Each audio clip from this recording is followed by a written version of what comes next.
Shalom, salam sejahtera. Renungan malam seiman berjudul Hubungan Pelayanan dalam Kealahan. Kasih karunia Tuhan Yesus Kristus dan kasih Allah dan persekutuan Roh Kudus menyertai kamu sekalian. 2 Korintus 13 ayat 14. Alkitab bukan hanya menyebutkan hubungan kasih sayang antara Allah Bapa, Allah Anak, dan Roh Kudus, melainkan juga membicarakan mengenai hubungan pelayanan dari ketiga oknum kealahan tersebut. Nah, hubungan tersebut sama seperti hubungan ekonomi, yaitu adanya pembagian pekerjaan hingga tidak ada duplikasi dalam pekerjaan tersebut. Tata tertib adalah hukum surga yang pertama. Tuhan bekerja dengan cara yang sangat teratur. Keteraturan ini dijalankan untuk mempertahankan kesatuan dalam kealahan.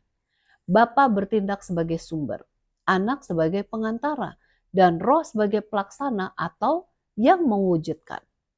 Keindahan dari hubungan pelayanan dari ketiga pribadi kealahan ini dapat ditunjukkan dengan adanya inkarnasi. Bapa memberikan anaknya, Kristus memberikan dirinya, dan Roh mengaruniakan kelahiran Yesus.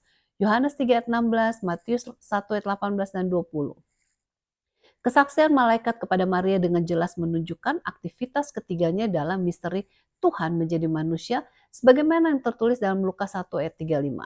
Roh Kudus akan turun atasmu dan kuasa Allah yang maha tinggi akan menaungi engkau. Sebab itu anak yang akan kau lahirkan itu akan disebut kudus, anak Allah. Setiap pribadi kealahan hadir pada saat Kristus dibaptiskan. Bapa memberikan semangat, Matius 3 ayat 17. Kristus memberikan dirinya untuk dibaptiskan sebagai teladan untuk kita, Matius 3 ayat 13 sampai 15. Dan Roh yang memberikan dirinya kepada Yesus untuk memberikan kuasa kepadanya, Lukas 3 ayat 21 dan 22. Kita melihat pada puncak sejarah keselamatan, Bapa, Anak, dan Roh Kudus sama-sama mengambil bagian.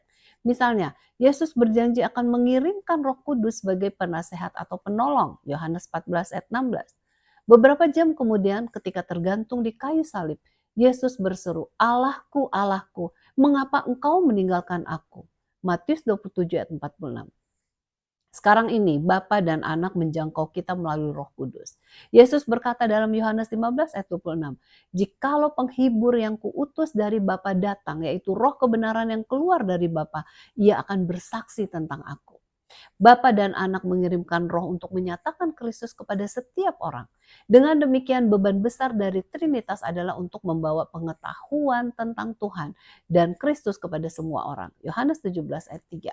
Dan untuk membuat Yesus hadir dan nyata. Matius 28 ayat 20. Kita bersyukur sebab ketiga pribadi kealahan memberikan pelayanan untuk keselamatan kita. Semoga kita tidak akan mengecewakannya. Kiranya Tuhan memberkati.